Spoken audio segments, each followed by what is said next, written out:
Conversation for Tuesday, March the 8th. This is Product gets to host this week, so super excited.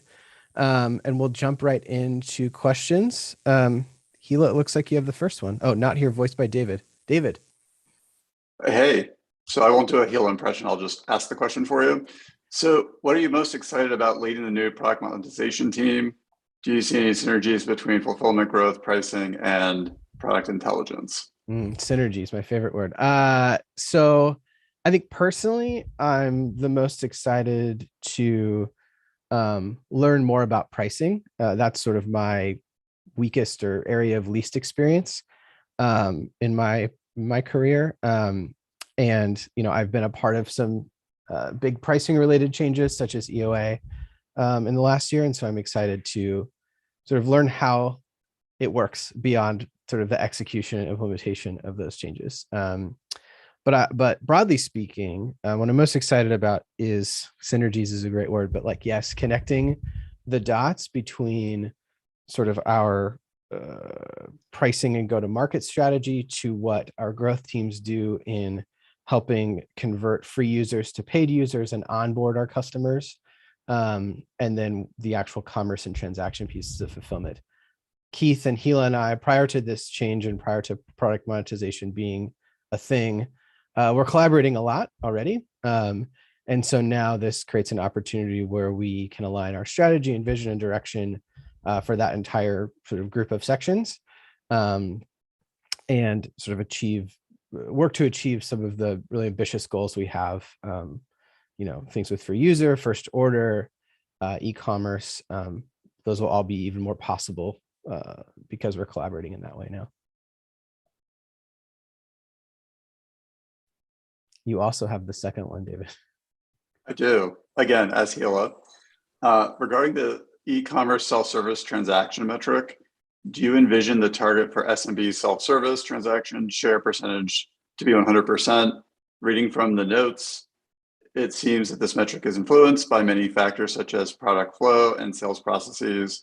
Can you share any more insights on the metric? Yeah, it's a great question. Our target right now is 95%, but I do think, I guess the denominator of that chart is all transactions. I don't know if we'd ever get to 100% of all transactions from SMB flows through the web store, but I do think that every SMB customer ought to be able to transact self-service, right? And so we have now a self-service sales team who you imagine. Actually, I'll back up. When you see a lot of these SMB transactions today, they look and feel a lot similar to like a mid-market or enterprise transaction. There's a quoting process. There's a sales cycle. Granted, that sales cycle is much shorter than a larger enterprise account naturally, but sort of the paperwork process looks and feels very similar. Ideally, what we get and what our self-service sales team can help with is driving efficiency. So maybe the customer starts by talking to a GitLab team member. That conversation might happen only over email. Maybe it happens over a chat module on the website or on the web store. Maybe they're texting, who knows? But then the customer is able to transact or sort of finish their transaction through like a digital medium. So that's sort of a abstract way to answer the question. But I'd say, yes, I could see 100% of our customers being able to transact digitally, SMB customers being able to transact digitally. But I think there'll always be cases where that one of those customers might need to transact a complicated order. Maybe there's a high lam account or something like that that transacts traditionally with an AE. Follow-up question, I'm voicing on behalf of myself. Would it be fair to say that there's like a size of transaction that should be e-commerce self-service? Because we'll have an easy to use, intuitive self-service process. The reason for the clarification question, you could have, so when I hear SMB, I think of like very small companies. When I hear mid-market, obviously certain size and going up, but we could have first lands of enterprise accounts that could be smaller, and they should be able to also self-service if they choose to do that. That makes sense? Yes, makes perfect sense. And that's a great way to designate it. It's not necessarily just SMB, although that's naturally aligns closely. Yeah, it is smaller first orders.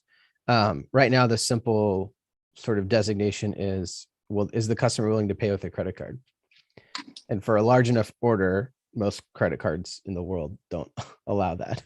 And so that's sort of the designation A, but in the future, if we add to ACH transactions or something like that, you can see that number growing. But yeah, that's a great designation is order size.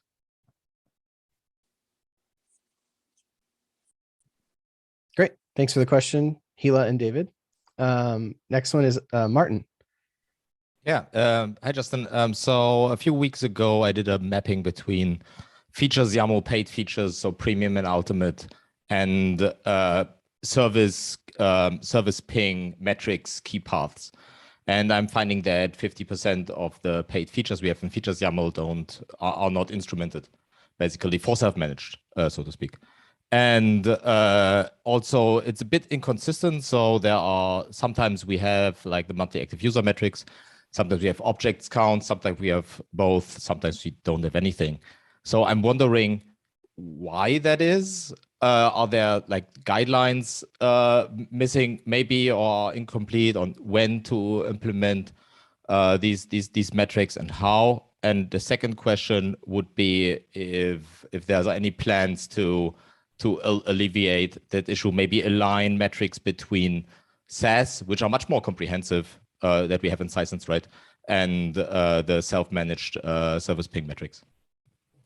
Yeah, it's a great question. And if Amanda's on the call, I might pass some of this to her. But at a high level, you're not wrong. I guess I still want to look at some of the data to understand like what is causing, or what exactly the sort of the variables are.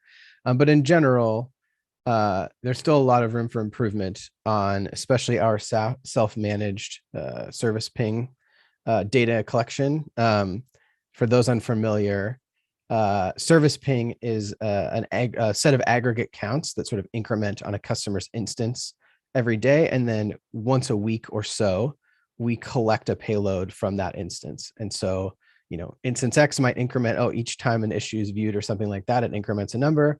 And then once a week, we capture that number. So we don't know the like click stream, for lack of a better word, for that data set. We just know that at this point in time, on March the 8th, we collected, data from this instance, and this was the count. Whereas on SaaS, we have de-identified or pseudo-anonymized clickstream data. So user X took these 4 actions, and that is clickstream, and that is, effectively, real time. And so to answer your question broadly, and I'm going to hand it to Amanda, who has better and more specific answers. Yes, there's a lot of room for improvement, especially on the self-managed side. We've made great progress over the last 6 or 12 months, where we now have better designations between like operational and optional data. Service ping is a lot more reliable than it ever was, but there's still a long roadmap ahead of us. Amanda? Yeah, I'm happy to add more. So regarding whether we should be instrumenting every feature, I don't necessarily have opinion on that, but I can say without a doubt that if we attempted to do that now, that would be frustrating for everybody. The current experience in instrumenting at GitLab is not a great one. And so what I'm focused on at the moment is actually interviewing, sorry, I have a baby chick I'm trying to heal here, chirping. So what I'm focused on at the moment is interviews with our developers and our PMs to understand why is it so hard, where are those gaps, and trying to influence our short-term and longer-term roadmap. But by the end of this year, where we want to be is parity for SaaS and self-managed, where we're getting the same types of metrics, whether they're counters or they're events, on both platforms. So a couple of things that are in process as of this moment is we're conducting a pilot to figure out how to use Snowplow to create kind of counter-based metrics for namespaces in SaaS, so that you can measure the number of epochs on an instance versus the number of epochs on a namespace, for example. We're next going to self-manage and implementing Snowplow events so that you can get event space to the user level, as Justin mentioned, on self-managed as well. At the point where we have parity in what we're collecting, we should then identify as a business what do we find the most valuable, and maybe trim down to a single strategy at that point. So that's kind of where we're going in terms of should we instrument every feature? Should we have feature to instrumentation parity? Probably, but I don't think we have an infrastructure to support that yet. Thank you both. Yeah, a couple of things I'd add to this too, which sort of answers your OKR question. You suggested guidelines. I agree with you. I think we could do better at providing more guidelines to individual stage groups, especially as we mature these systems. It's sort of been what you're viewing is like the history of GitLab in data, right? So this team was added at this point and they had this point of view on how it should work. So they took this, approach, right? But we've lacked consistency over the years, which is sort of you're probably seeing. And then in addition, our taxonomy isn't consistent, right? I guess related, our taxonomy isn't consistent. So point is, as we mature, I think it makes sense to provide better guidelines. I think an OKR is an interesting idea to consider, sort of to, I would say, implement and clean up, right, the instrumentation. So yeah, definitely take that into consideration. Do know, and I think you're realizing this, like each team is responsible for the instrumentation of their metrics. So each stage group, if it's verify or create, those teams are the ones implementing. But if they have strong guidelines and clean taxonomy and schema definition, then it can make it easier for them.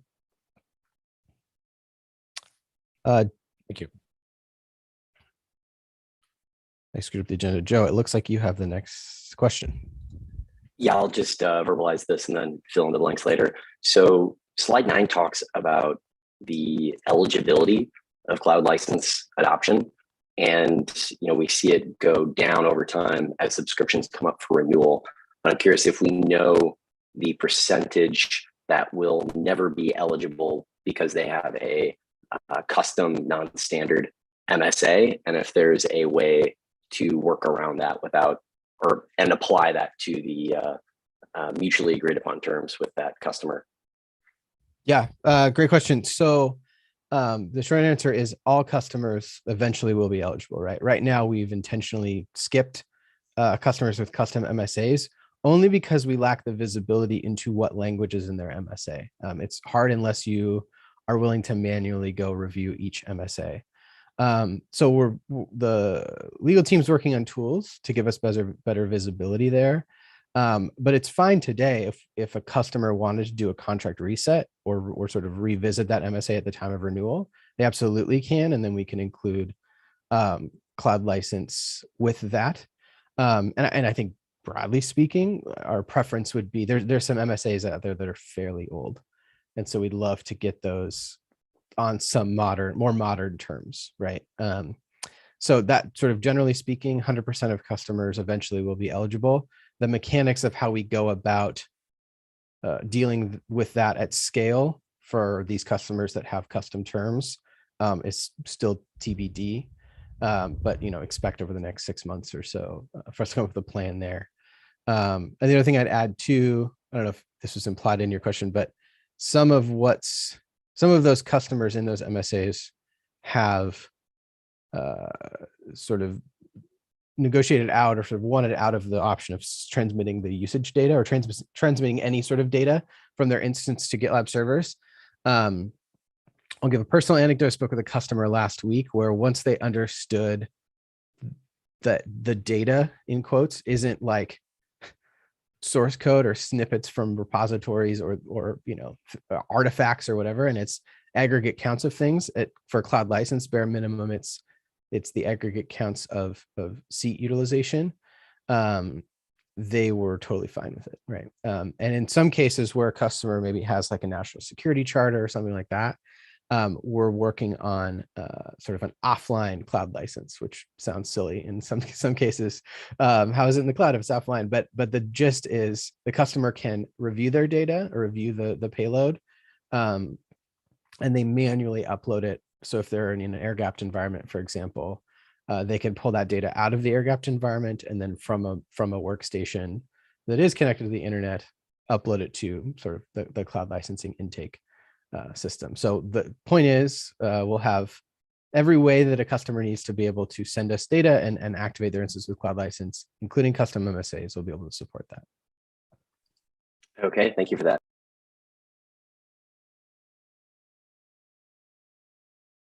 Great, thanks for the question. I'll pause for a few seconds more to see if there's any other questions. Feel free and verbalize too, if you have one.